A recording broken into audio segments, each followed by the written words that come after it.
مراد آباد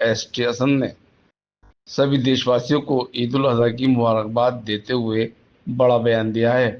انہوں نے کہا ہے، بھاجپا نیتا آخر کیا چاہتے ہیں؟ انسانوں کے گلے پر چھری چلوا سکتے ہیں، بکرے کے گلے پر نہیں۔ اپنے ورشٹھ نیتاؤں کو خوش کرنے کے لیے کچھ بھی کہہ سکتے ہیں۔ بھارت کے 80% لوگ میٹ سیون کرتے ہیں۔ کیا وہ سب مسلمان ہیں؟ صدیوں سے ہمارے دیش میں قربانی کی جاتی ہے۔ سبھی دھرم سماج کے لوگ اپنے اپنے طریقے سے قربانی کرتے ہیں۔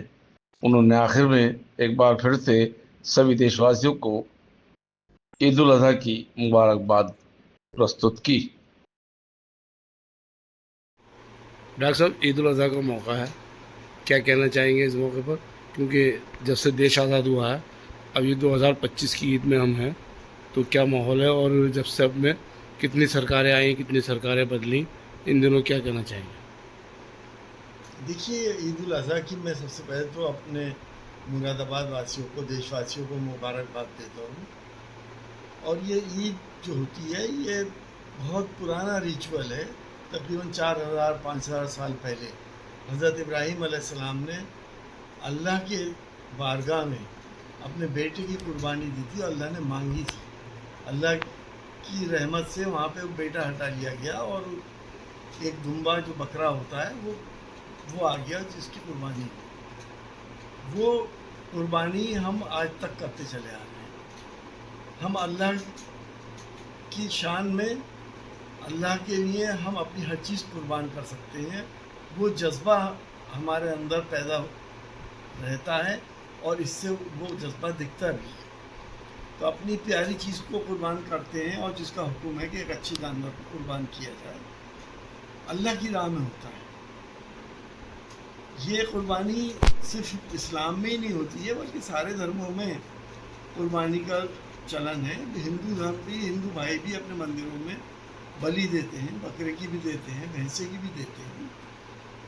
اور جگہوں پہ بھی یہ چلن اور مذہبوں میں بھی ہے۔ لیکن کچھ لوگ جنہوں نے ہندوستان کو اپنی جاگیر بنا رکھا ہے، ہندوستان میں تقریباً 10% لوگ ایسے ہیں جو یہ نہیں چاہتے کہ ہمارا پیار محبت سامپردائک سوہاد بنا رہے۔ انہیں کچھ نہ کچھ شگوفے چھوڑتے رہتے ہیں۔ اب انہوں نے یہ کہہ دیا کہ ورچوئل قربانی کریے۔ کیا آپ کیک پہ بکرا بنا لیے، کاغذ کا بنا لیے، اور آٹے کا بنا لیے؟ یہ کیا تماشا ہے؟ گڑیا گڈے کا کھیل تھوڑی ہو رہا ہے کہ ایسا کر لیا اور ویسا کر لیا۔ کون سا پالوشن ہو رہا ہے بکرے سے؟ وہ تو ایک بایو ویسٹ ہے۔ ہم اس کے خون کو دفن کرتے ہیں، اس کے باغی ویسٹ نگر نگم اس کو ٹھکانے لگاتا ہے۔ اس سے کون سا ایسا پالوشن ہے؟ لیکن بولنے سے مطلب کوئی سائنٹیفک بیسس ہو یا نہ ہو۔ خون بھی اگر دریا میں جاتا ہے تو وہ بھی تو وہ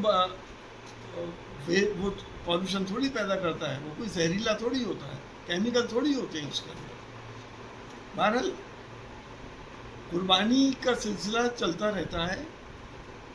ایک صاحب نے کہہ دیا کہ جو قربانی بکرا کا کاٹے وہ اپنا گلا کاٹ لے۔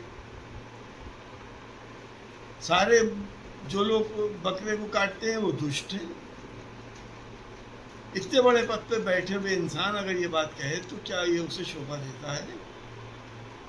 سارے دنیا کے مسلمان دشت ہو گئے، وہ ہندو بھائی جو بلی دیتے ہیں وہ بھی دشت ہو گئے، اور جگہوں پہ بھی جو قربانی ہوتی وہ بھی دشت ہو گئے۔ اور پھر ایک بکرے کو بچانے کے لیے انسان کو تو کاٹا جا سکتا ہے، انسان کی تو گردن کاٹ دیں گے آپ، لیکن بکرے کی نہیں کٹنے دیں گے۔ کوئی لاجک ہے اس میں؟ ایک تماشا سا بنا رکھا ہے ہمارے دیش کا، لوگوں نے ماحول اڑا رکھا ہے۔ انہیں ہر چیز میں سیاست کرنی ہے، یا تو ان کے اپنے پرسنل انٹرسٹ ہیں، بی جے پی سے ہی چاہتے ہیں کہ ہمیں کوئی پد مل جائے، بھاری بھرکم رقم مل جائے، یا جو بھی ہو۔